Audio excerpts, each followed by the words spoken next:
very good morning, good evening. Welcome to our event today. A very special welcome to all the guests joining us from outside of Europe as well, from China, from the US, from Russia, from Turkey, from Argentina, to mention a few. You are all very welcome. My name is Malte Lohan. I'll be your host for the session today. And what an exciting moment in EU-US trade relations. A new wind is blowing. Expectations are sky high that there is a new chapter that will open a new golden age of EU-US trade collaboration. But of course, economic and political realities are what they are.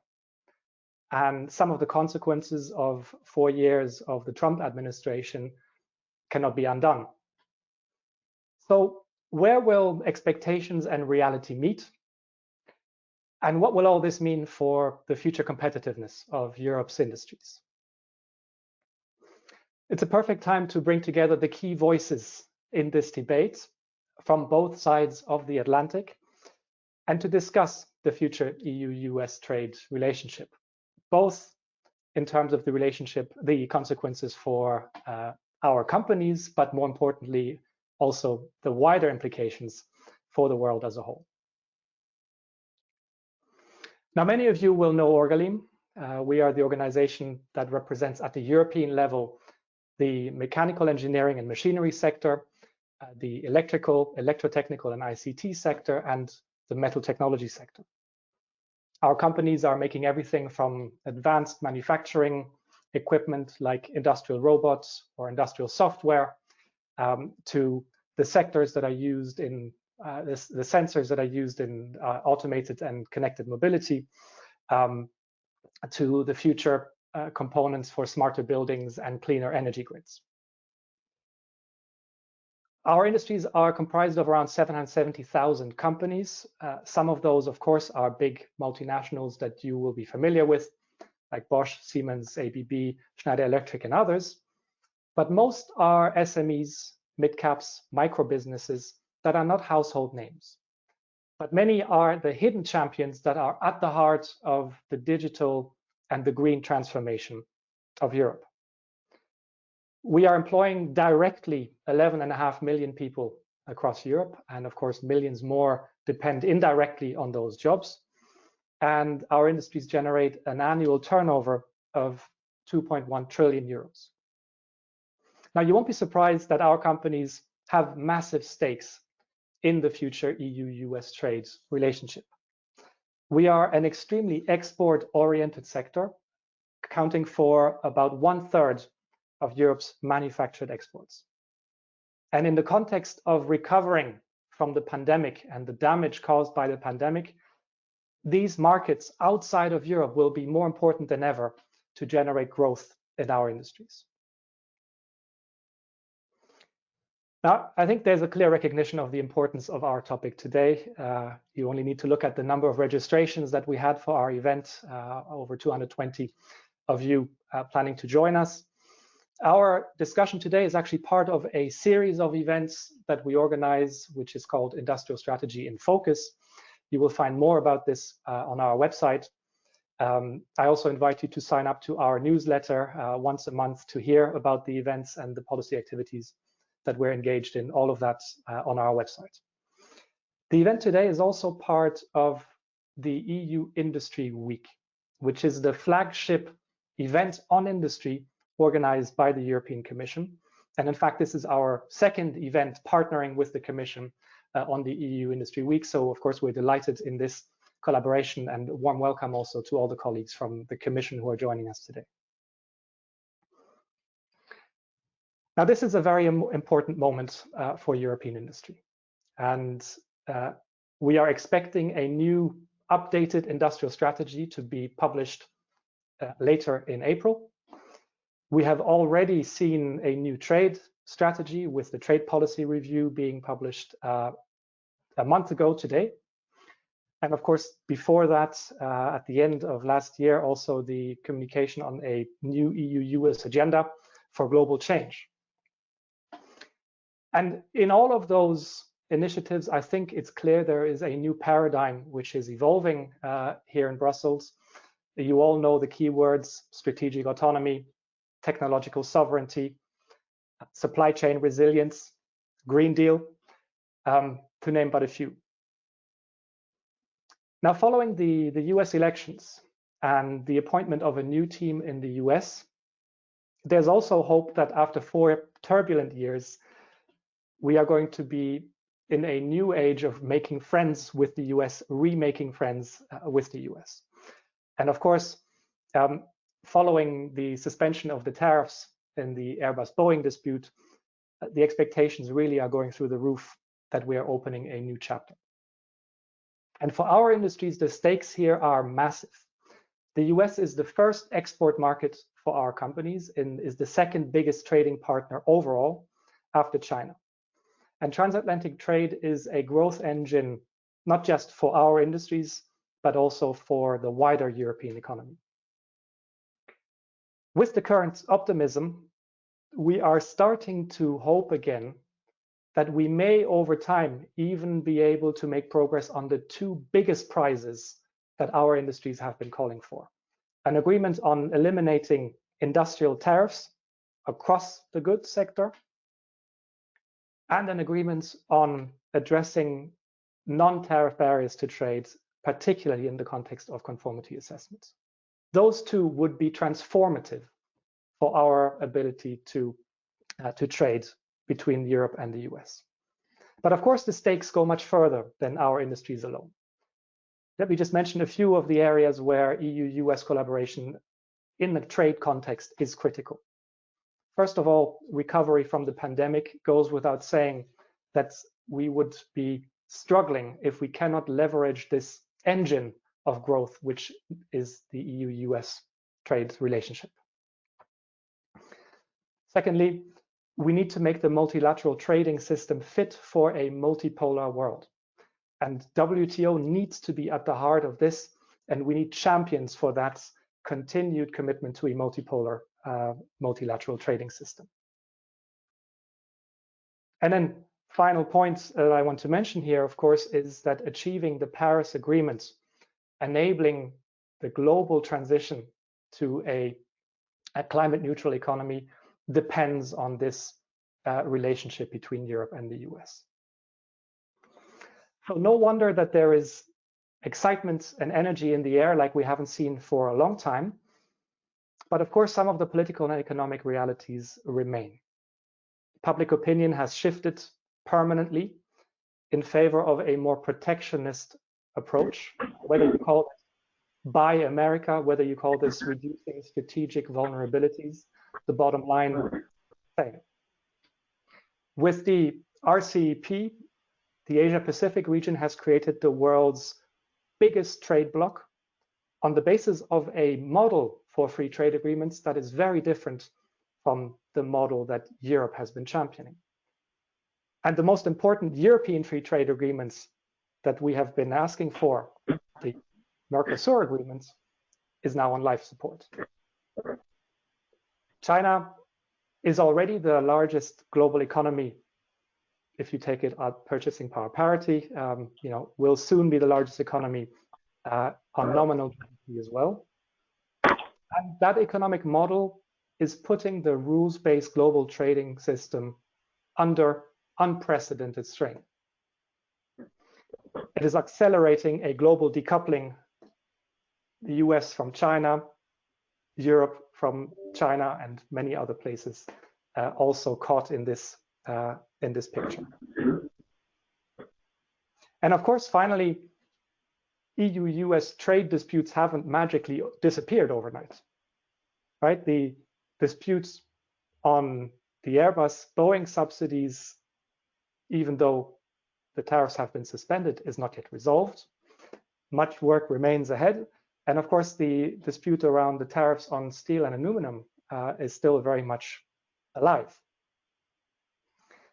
So before we get carried away and we get overly excited about a renewed EU-US alliance, this is a moment to take a deep breath, take a step back, and to unpack what is really going on.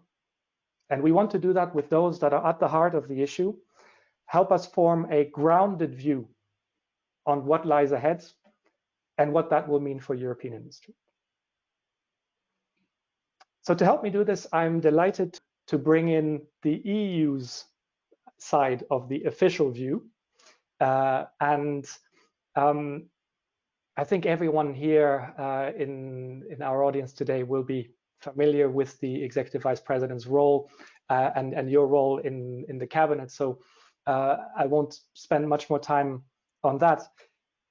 To keep things a bit dynamic, what we wanted to do is to approach this second keynote session as a conversation.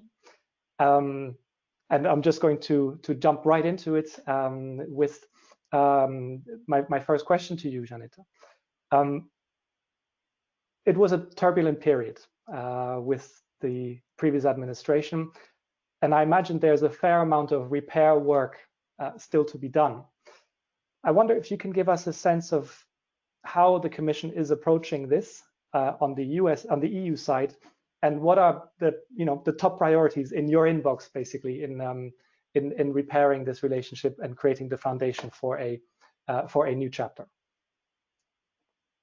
Yes, Malte, I will also ask if you can all hear me well. Yes.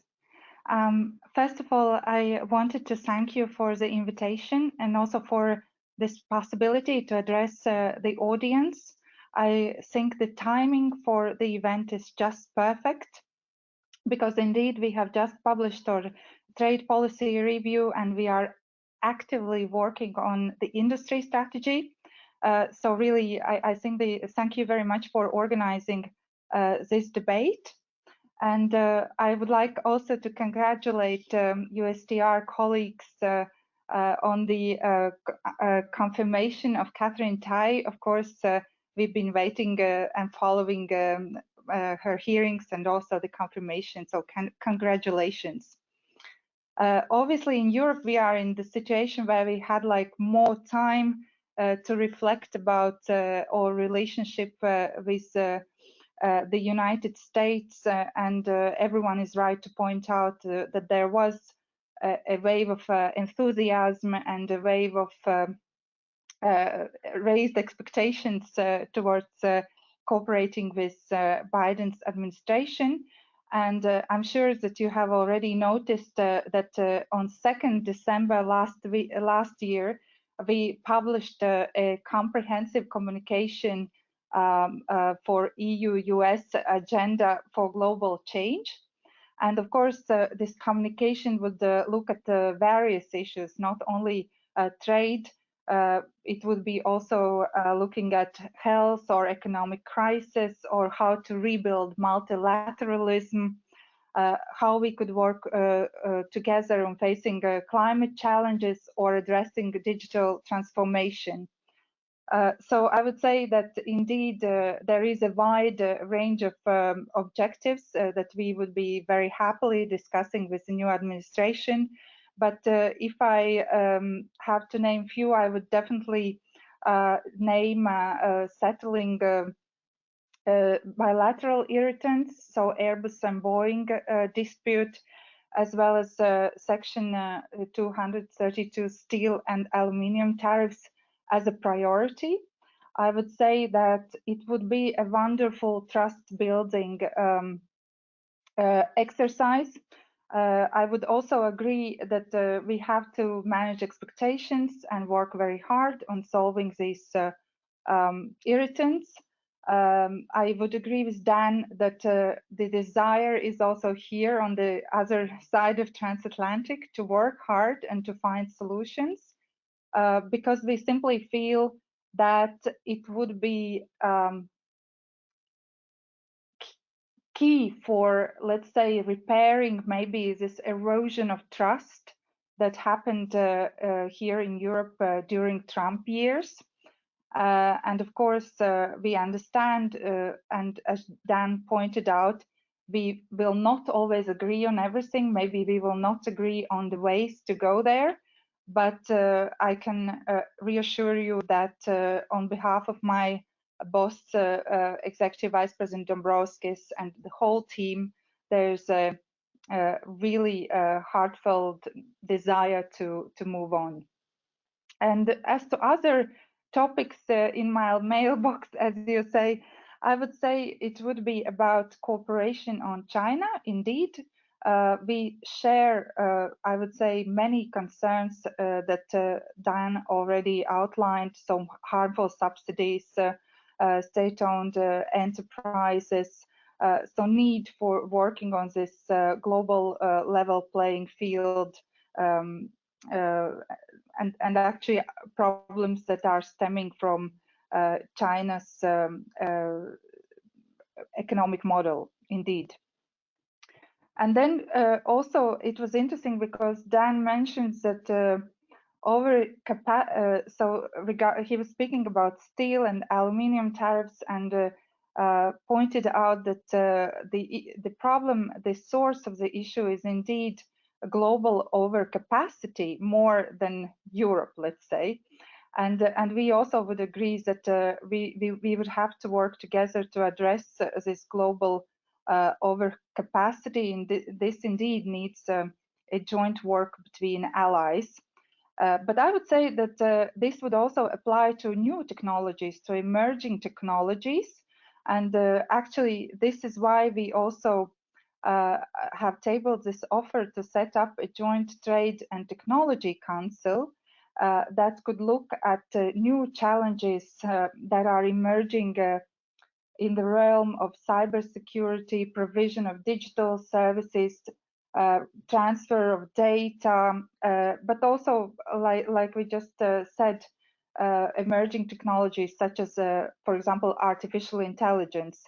So what we would like to do is also to develop a positive agenda where we could work on these new emerging challenges, and anticipate and create better regulatory frameworks together instead of these issues resulting into new trade irritants between Europe and the US. So I want to come back to the Trade and Technology Council idea in a moment, but I just wanted to pause for a second on the the overarching issue, which of course is on everyone's mind still, unfortunately, which is the pandemic and the recovery of the pandemic. I think everyone is familiar with the EU's response and the Recovery and Resilience Facility. Can you say a few words from your perspective where you see similarities and possibly also divergence between Europe and the US when it comes to the recovery from the pandemic, and the extent to which this maybe has implications for the trade relationship as well? Well, actually, I think that the US and Europe face very similar challenges, because one of the questions is how would we come out of this pandemic stronger? And in terms of stronger, I mean, would everyone come out of this pandemic stronger? So there is this concern that also Executive Vice President shares, that we should take care of all members of society coming out of this pandemic stronger. So I think it pretty much aligns with the workers' narrative in the United States, and this objective of making sure that all members of society actually get a chance to reestablish their livelihoods. The second issue is that we already see that trade is an answer, or a part of an answer to coming out of the crisis, because we actually see that export markets that are recovering, they are also boosting the recovery. And let me remind you that 85% of all exporters are small and medium-sized companies, and small and medium-sized companies create 2 out of 3 jobs in Europe. So very important role for trade to support the recovery. So we need more trade and not less trade. That's in the context of recovery. And If yes, I can, sorry, if I can interrupt on this point of more trade, not less trade. Of course, you know that we would subscribe that any moment.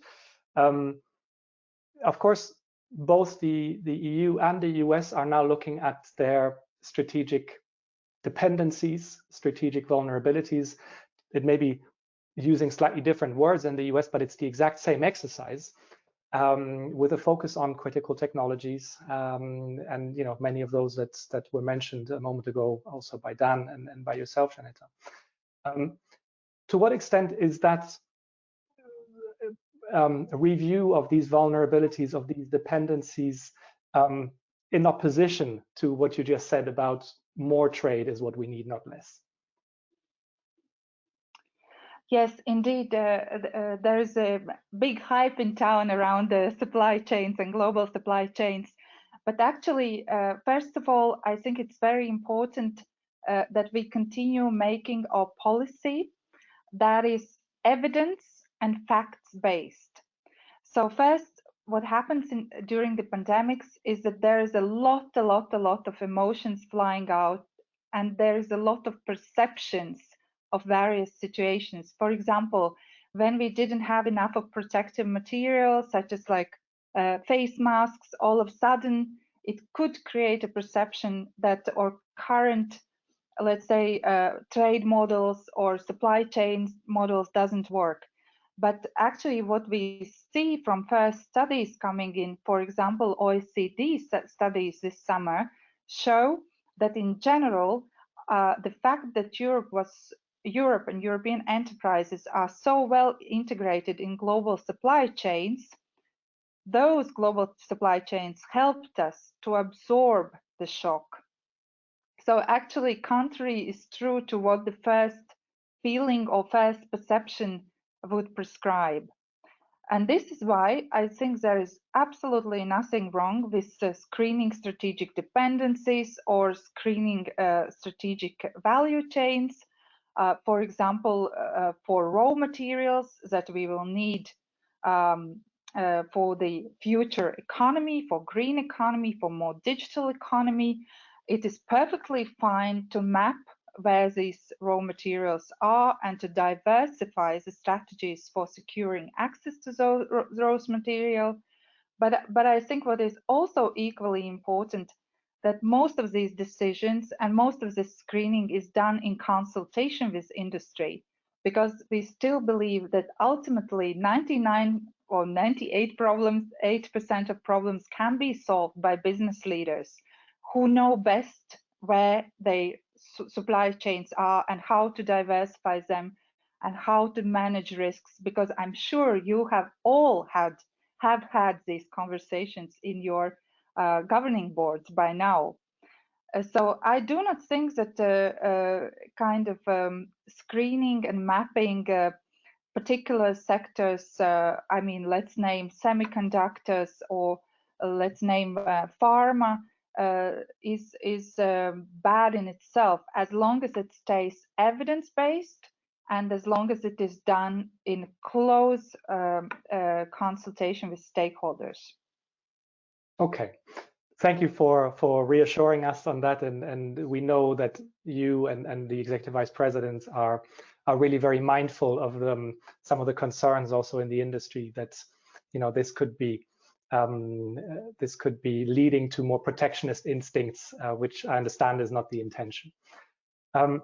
Before we go to our panel discussion, I wanted to come back to the Trade and Technology Council. We have a lot of participants with us here from the industry, and of course, this is one of the big new initiatives that the Commission is putting forward. You, of course, talked a moment ago about this already in some detail, but I wanted to understand better, how do you see this working in practice, and what would be the respective role of the institutions, of the standardization community, of the industry, because of course, plenty of people, plenty of organizations will have a big stake in this. And the idea is to channel the dialogue, I'm sure, not to duplicate or fragment the dialogue. So I wanted to understand a bit better how you, the Commission, would like this to work in practice. If you can say some words about that. Yes, first of all, I must say that we also have to respect the time that our US colleagues need to analyze this idea. So I do not want to present it as something agreed and ready-made and everything. So full respect for colleagues in the US taking their time and analyzing this idea. But how Europe sees it, it's of course first of all about possibility to standard set, meaning, let's say, there are books written about Brussels effect, yes, setting standards and exporting them around the globe. And there are books about Washington effect, I'm sure. So we are, the basic idea is, what if we created Brussels plus Washington effect for new emerging technologies, but also for, I would say, already existing set of challenges, such as, for example, cybersecurity or digital services. Yes, so every I would say fields or areas where modernization of global rules is badly needed. And so there is simply this feeling that by teaming up, we could exercise more influence, but it is still too early for me to to give you details because we would like to have feedback or give time to the US colleagues to consider it. But one thing that I would like to still add is that Executive Vice President Dombrovskis, he has already confirmed in several meetings with industry associations that he would be, of course, open to look into ways of involving industry in such dialogue as well. Okay, I had to try. I understand, again, it's early days, and we will be looking at this with a lot of interest, and of course support the ambition also, which is behind the proposed TTC. Janetta, thank you for sharing your perspective already. And what I suggest now is that we hear from our other speakers, and of course look forward to hearing from you in that conversation as well. Let me turn to the other speakers and ask them to turn on their cameras.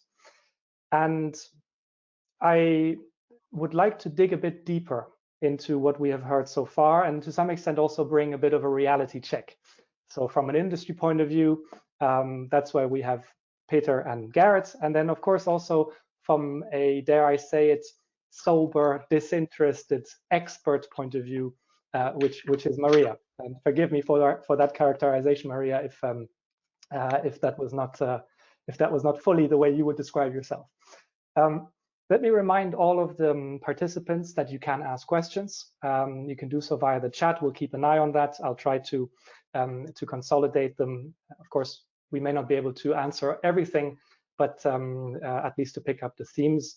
We've already had some questions coming from participants around the EU-US cooperation on WTO, on which I'm sure we will come back to. I would like to turn to Peter first. Peter, as chair of the Orgalim Trade Policy Working Group, you're working with industry trade experts across Europe, which puts you at a unique vantage point. How do you see, from the industry's perspective, the evolution in the EU-US trade relationship, and also within the, let's say, the wider context, of course, of our other trading partners? And if you had to put your #1 priority, which one would that be? Peter, over to you. Well, thank you, Malte. A couple of points. I was maybe happy to note that the poll showed such a inconclusive results, you could say, because in some sense it reflects the fact that all of these points are of equal importance to us as industry, because they are just basically interlinked quite heavily. So solving one and leaving the others to sail their own way would not be a way, because I think they lead forward, and I think we need to look at how can we solve the sort of the imminent trade irritants, the Airbus and the 232 tariffs, of course.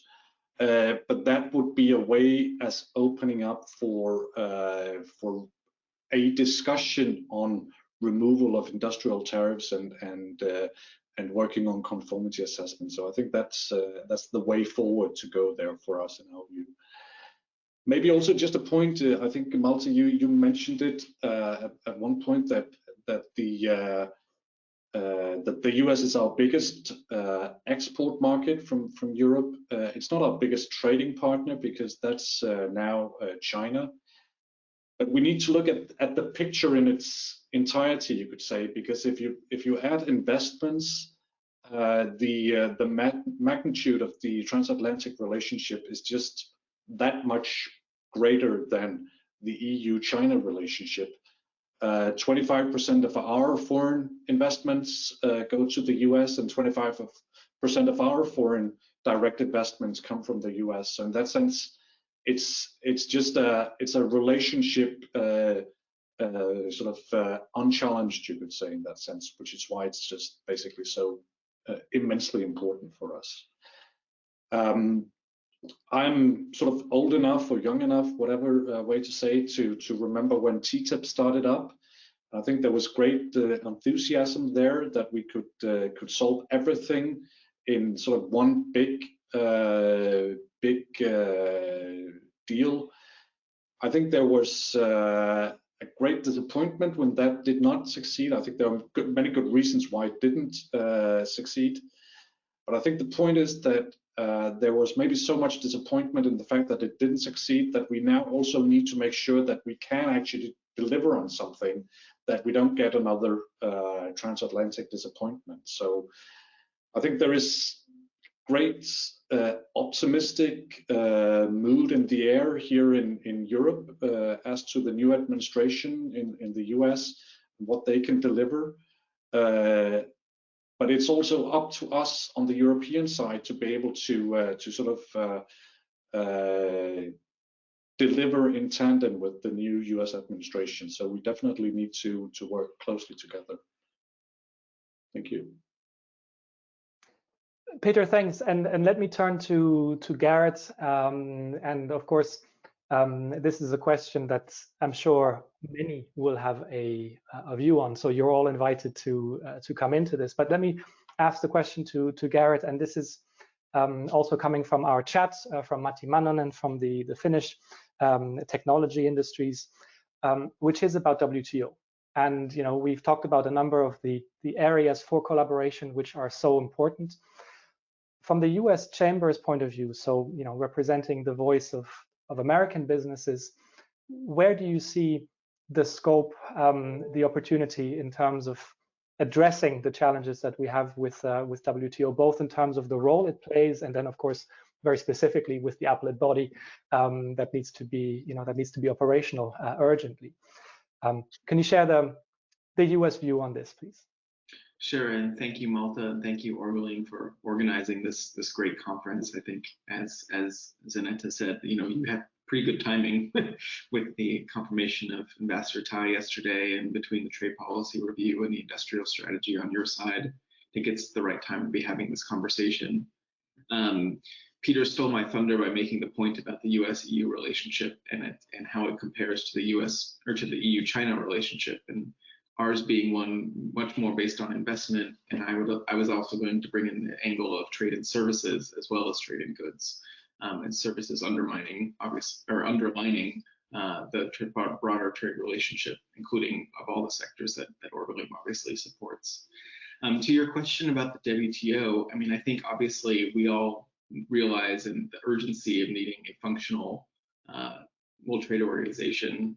We were happy to see quickly the installation of the Secretary General. I think it was an important one of the first things that the U.S. Trade Representative did was remove the hold on the Secretary General position. So it's good that there's leadership in place. You know, obviously the business community worldwide needs a functional rule-setting body. We want to see, at the same time, we need to see the WTO that actually delivers on the timelines that it's set for. I think the appellate body concerns that the last administration obviously focused on are not particularly partisan considerations in Washington. I think there was frustration under the Obama administration as well with the timing of how appellate body cases were drawn out. You know, this idea of whether WTO decisions become case law. You know, I think the WTO we need it to stick to its original founding, and also we really needed to actually enforce the rules on new large countries who have joined it in the past decades. You know, I think there's one particular country which doesn't always necessarily follow the spirit of the rule, even if it follows the letter of the rule. And I think we need to work clearly with the EU and other democratic partners to make sure that the WTO is functioning. It's a challenge, clearly, that, you know, all decisions require a unanimous decision. I think we're going to see increasingly these plurilateral negotiations, like we've seen on services and climate and other issues in the recent past. I think that's probably the way forward, to convince countries that those who are willing to move forward can do so, and then bring along those who are maybe less willing to jump in and show that you know, moving forward with us can be beneficial to them as well. So, you know, sooner rather than later, we obviously need this to be working, and it's definitely a shared priority on this side of the Atlantic. Thanks, Garrett. I think very important points that you made there diplomatically, which is that the concerns around the appellate body are not partisan. In other words, if I can paraphrase, this is a kind of universally shared concern that clearly needs to be addressed from the US perspective. Maria, if I can turn to you on this same point, and of course, at Bruegel, looking at all of this discussion without having a stake per se, either as a policymaker or as industry, could you help us understand from your perspective what are the stakes in terms of the WTO reform and, you know, and fixing the WTO in the context of this wider transatlantic relationship? Yeah, thank you very much, Malte, for the question and for the invitation. It's been really fascinating listening to you. And actually, one of the advantages of going last is that now I have a lot of information to which to comment on. Let me perhaps say that, of course, it's absolutely tremendous that the US is engaging on all these issues. You know, we have taken a break for a good 4 years. It's good to be back in action in this respect. It's very difficult to imagine that either the US or Europe or anybody actually in the world can do better on the global public goods. Think of climate, think of the COVID-19, without what I would call effective cooperation, effective and efficient cooperation. So, you know, in that respect, to the extent that the US and Europe can attempt to make progress there, that would be very welcome. And indeed, I think I share very much Peter's point, and I'm very grateful he made that point, that actually the economic relation between the US and the EU really is the biggest economic relation there is. And to even think of wasting that would be really a tremendous shame. So any attempt to restore that, build it back better, is certainly a very good thing. However, I will say that all of this is done in a context of increased protectionist tendencies, and we see this in various aspects of conversations, from vaccination. I mean, there's interesting discussions going on there where the EU is telling the US that they're being protectionist on vaccines, and they would argue that it's not, because these are contractual arrangements. Same thing with the UK and the other way around. And of course, the US is looking into the EU, saying, look, the way you are attempting to regulate the digital industry really is a way of protecting the European economy. So there are issues there that are important, and that we need to address them. You said that I am not a partisan and I'm independent here. I do have one big bias, and that is that I do want the EU to do well. But what I do think at the same time is that the EU cannot do well if other countries, mainly these biggest partners, don't do well. So I think it's important that this is a win-win in some context, and we find ways of agreeing there. There are two, in my view, there are two aspects that really are very urgent, and I think your poll actually reflected them. Here, I don't agree with Peter. I think the poll actually was a little bit more decisive than that, because the first and the second that came up were very much, well, I'm not sure, second and third maybe, was very much China and WTO. These were the two things, and that comes back to your question now, Malte, about the WTO. The European Union certainly had always argued, and will continue to argue, in my view, that any global cooperation requires a multilateral system. The absence of a multilateral system will jeopardize global cooperation, and I think, you know, reforming the WTO is very good. However, if I did have the opportunity to vote in your poll, I would have voted for China.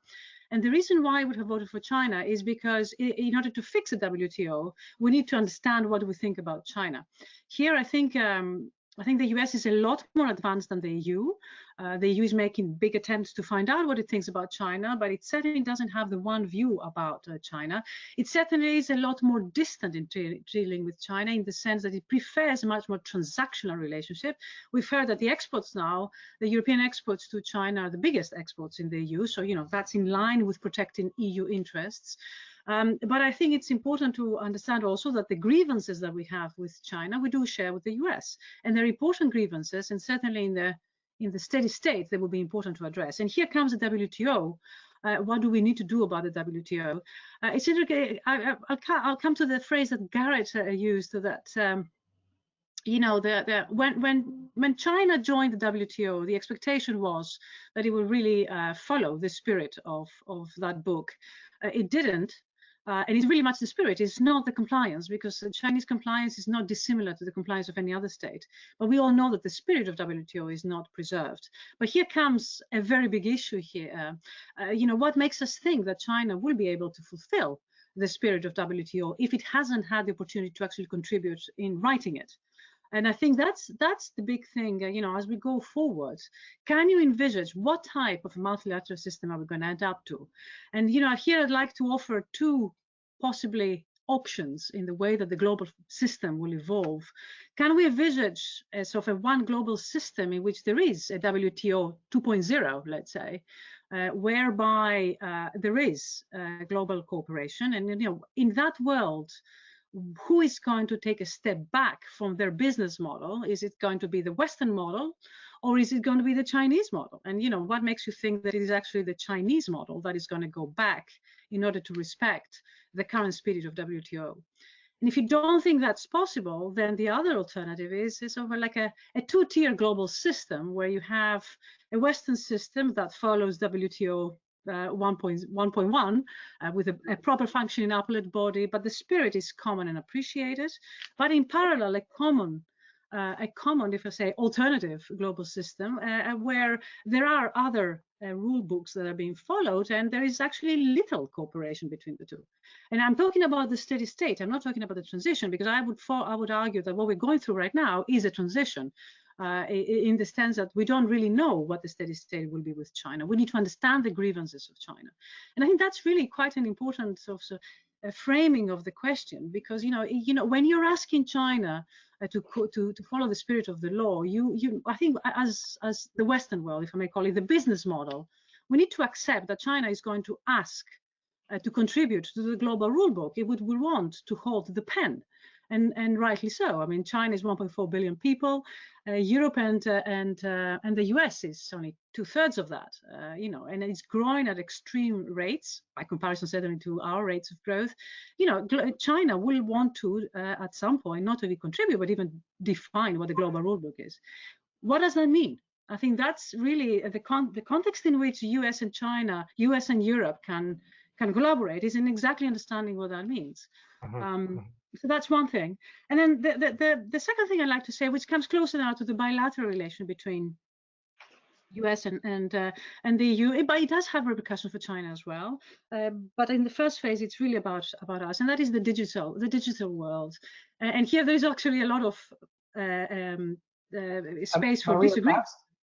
perhaps I can pause on China, because Yeah. I would love to come back to the digital technology side as another lens in a moment, but let me just pause on China. I understand that you were sort of in your line of thought moving to the next point, because this is, not surprisingly, generating also quite a lot of the questions coming into the chat. And so I wanted to see if I can tie some of these together while we're on the subject, clearly being such a dominant theme. We had a very simple question to answer from Haiyang Yan from FIPRA, which was just to clarify whether the fact that China has surpassed the US as the biggest overall trading partner for our industries was a result of the COVID crisis, or whether this was a long-term trend. I think relatively easy answer, and Peter, you correct me if I'm wrong, this is structural. That is not per se tied to COVID, although I'm sure you could see the impact. But yes, this is here to stay. Now to the more difficult questions around China, and I want to pass those to Peter and to Janetta. Of course, the other speakers may come in too. And that is around this notion of strategic dependencies, supply chains, decoupling. And we have a question from Ute John at Daimler, who's asking, how can we avoid that European companies basically get caught in the crossfire, of this sort of decoupling dynamic, where the value chains in the free markets are being pulled apart? And link that with a question from our colleague at Economie Suisse, Mario Ramo. What's the role of the state in this, as opposed to the role of the industry? How much should the state be involved in trying to support, protect companies in this decoupling dynamic? Maybe I can start with you, Peter, and then come to Janetta in a moment. Well,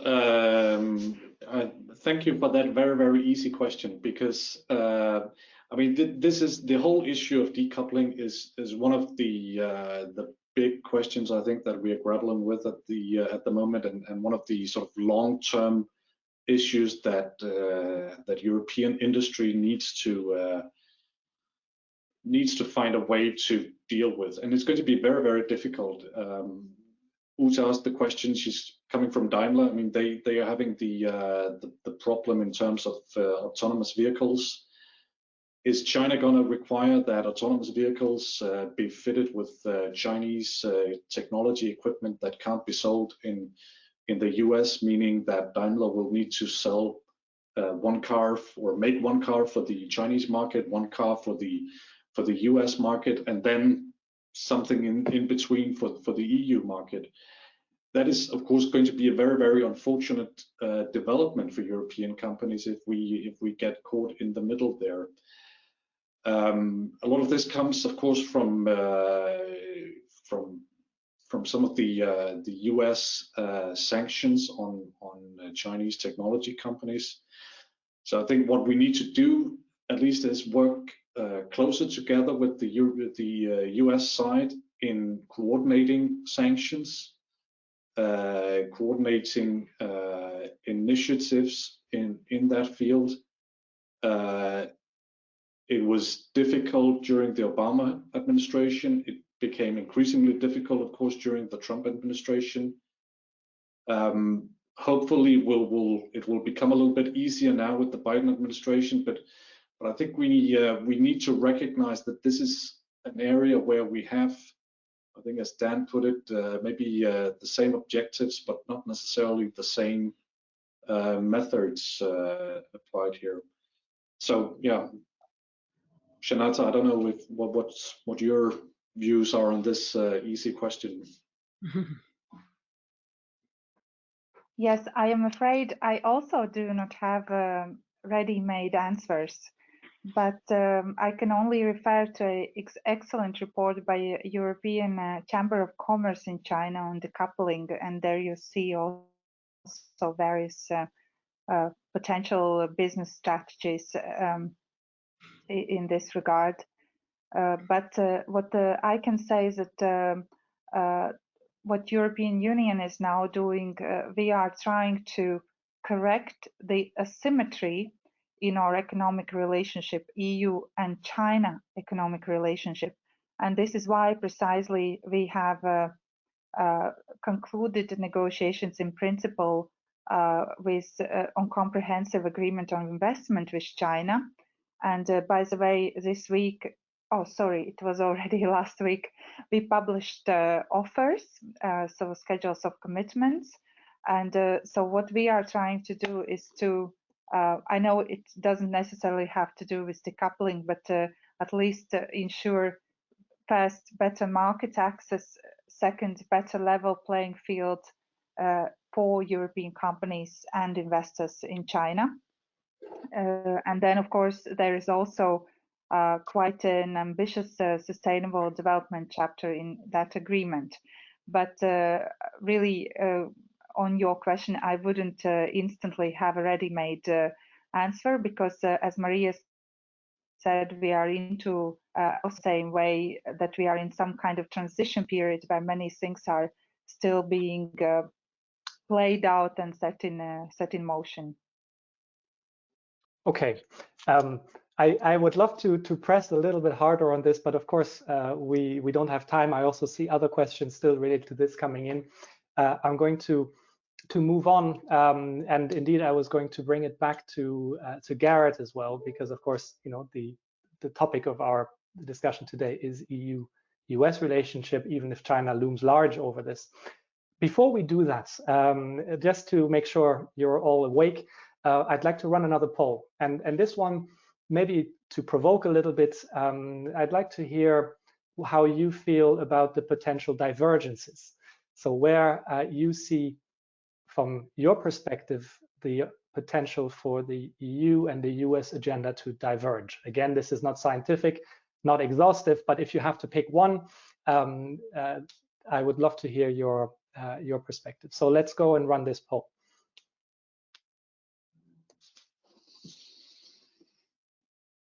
And Georgiana, I will let you walk us through this and show the results when we're ready. Thank you. I'm seeing votes coming in, so I'll leave it a bit more.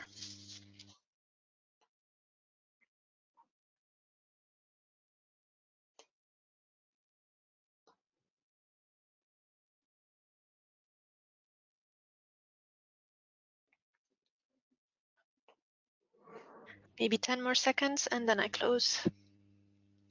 Garrett, you can already prepare because the next question is coming to you.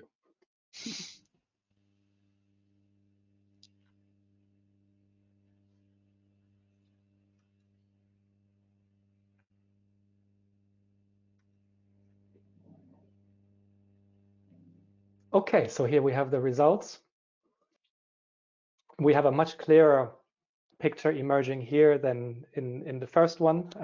Almost half of you are looking at the what we called my country, my region first policies. You know, of course, there are different words being used, but ultimately that's what it comes down to. Those being the biggest obstacle. Garrett, maybe with this picture in mind also, and you know, looking back to the experience of TTIP, I want to build on a question that came from David Zamit from Portugal also. To what extent can we learn the lessons of the TTIP experience, you know, transplant this into today's reality where these concerns around my country, my region first are much stronger than they were at the time, you know, and make progress toward this bigger prize of really reducing industrial tariffs and non-tariff barriers as well. Where do you see the pathway to try and make progress on that? Another easy question. So thanks for that. I thought the poll results, both of them were very interesting. I would have voted probably China for both. And actually for this last one, I would have voted digital had it been an option, but it wasn't. So I would have voted China. But I think, you know, that those are both issues where, you know, I think we need to have some trust building exercises. And I think that's where resolving the Boeing Airbus dispute, you know, using this 4-month period well and actually having a solution to the underlying subsidy issue, as Dan underlined, is really important. I think it's an odd reality that after 15 or 16 years, I think the Boeing Airbus dispute is quote unquote the easiest issue to resolve in the transatlantic trade lane, which is a little bit odd to say. But I think, hopefully we can also resolve the Section 232 issue. I think, from our conversations across the US government, it is very clear from President Biden on down that resolving relations with our partners is like the core objective. And I think a lot of that is aimed at China. But I think it is also part of a strategy that we've seen the consequences of trying to go it alone over the last several years, and frankly, the consequences for the US economy of trying to go it alone. And so we need to work with partners to get some of these issues right. I think, as with Peter, I remember the early days of TTIP, and I think we all had big dreams that we were going to resolve every issue in one agreement, and maybe that was never very realistic. I think we're all a lot more realist and a lot less optimistic at this point. So I think, can we start with those trust building exercises on the immediate trade irritants? I would also add the digital tax Section 301 issue to that list. Thankfully, we don't have tariffs on that yet, but I think we certainly need an OECD agreement to avoid them. So there's another wrinkle for that process. But if we can have those trust building exercises and we can have a two-way dialogue as part of a Trade and Technology Council, I think, things like competition policy, things like data transfers and resolving the privacy shield issue, for example, need to be really early wins in this administration, because I think if we're facing a situation where US and European companies can't transfer data across the Atlantic, how are we really supposed to be able to work together on China? I mean, we really we need to get our priorities in line and solve some of these foundational issues first. So I think there's a short timeline to get a lot of these issues right. So I think let's try not to solve everything. Whether we're going to get an agreement on tariffs, I'm not sure. I think conformity assessment is probably an easier thing to imagine. But I think all of this is so relative to the fact that our broader conversation about how to work together on China is so much more foundational for the next 10, 20, 30 years than the relatively small, in the scheme of things, issue of tariffs. So hopefully we're not putting any more tariffs on each other. Let's resolve those issues. Even if we can't have a full comprehensive trade agreement, I mean, if we can at least work with each other rather than at odds with each other, that would be a really good first step. Okay. Now, while we're still, on this concept of divergences and how to avoid them, Maria, let me bring you back in, and I want to try and again connect some of the questions that I saw coming in the chat around technology, digitalization, innovation, and also the Trade and Technology Council. So, question from Ilya Lekovic, FTI.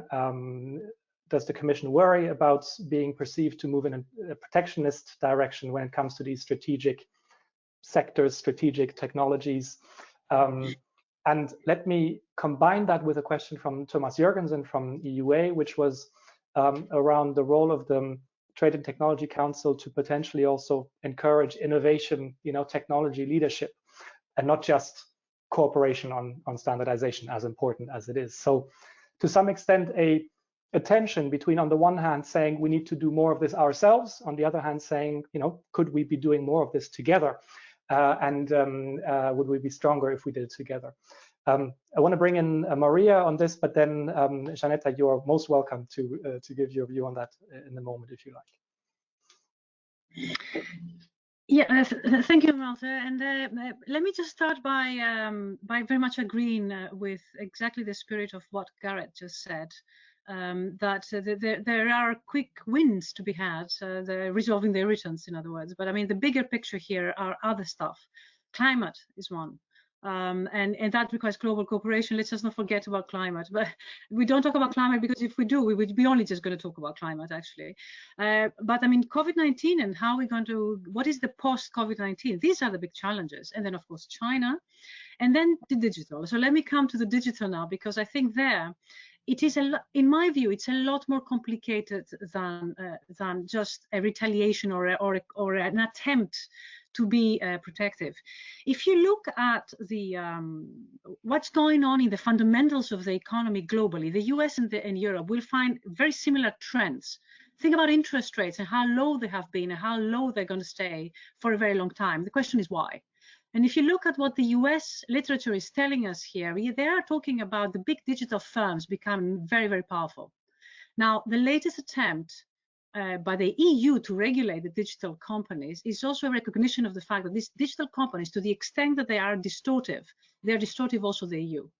And that's an important point. But unless the US also takes that view that the digital world has become too powerful and therefore distortionary, we won't make progress on this. And this is the bit where I think something like a tech council will actually have an opportunity to go down to the depth of these issues and understand why is it that we need to regulate the tech company. And digital taxation comes in it as well. It's just another tool of managing not only the trend, but also the business around the trend, the business cycle around the trend. So, I mean, I really think that on the digital side, there are fundamental changes that pertain even down to things like Econ 101. How do you define monopoly power? We don't know how to define monopoly power in these types of firms, which are multi-sided platforms, as we call them. And this is why the European Commission has done a very different thing in terms of attempting to regulate it. It has gone on what they call the ex-ante regulation. We cannot prove you're a monopoly, so therefore we're going to prevent you, or we're going to attempt to prevent you from becoming one. These are very fundamental economic issues that have not been tested, but they are needed. Because we are observing pressures in the economy, think of productivity, think of interest rates, that are going the wrong way. And they're driven very much by this new technology because that is the model. So, you know, my view on this is we really need that technology. This is one of the best suggestions that I think the European Commission has made, because it really puts down the fundamentals for attempting to solve the issues, not just on the surface, but also understand how the economy is changed and how relationships change as a result of having the digital world now dominate our economic models. Okay, thanks, Maria. And I'm conscious that we could go deeper on this, but of course we are running out of time. And I had promised to let Janita come in if she wanted to respond on this. I'm going to ask one final, very quick answer to all of our speakers, which is, having had the discussion, coming back to the first question we asked everyone at the beginning, what's the #1 priority? And you know, you can answer this with one word or two, not more, knowing, you know, it will of course not be as simple as that, but if you have to pick one, which one is it?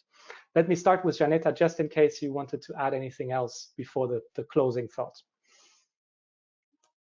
On digital, Maria presented it very well, and I will just add that this is precisely why we have planned that this Trade and Technology Council is chaired by the two EVPs, EVP Vestager and EVP Dombrovskis. This is exactly why, because we need to go in depth.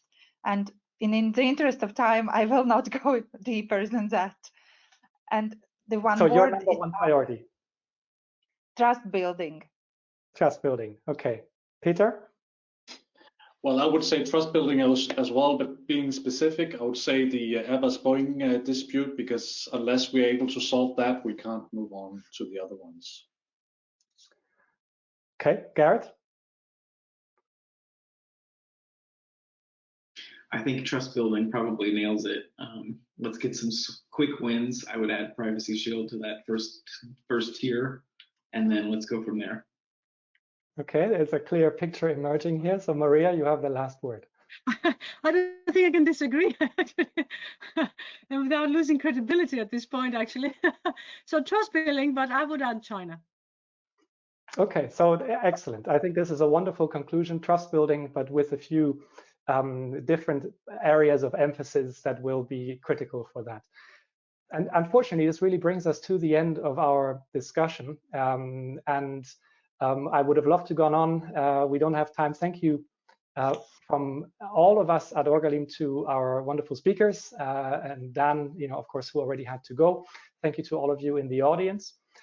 We have a quick poll running. As always, after our webinars, you are welcome to share your thoughts and how useful or not the discussion today was, and then come back to our website for a summary of our discussion and for more information on our upcoming events. So with that, big thanks to everyone. Have a wonderful rest of the afternoon. See you very soon. Thank you. Bye-bye. Bye-bye. Thank you.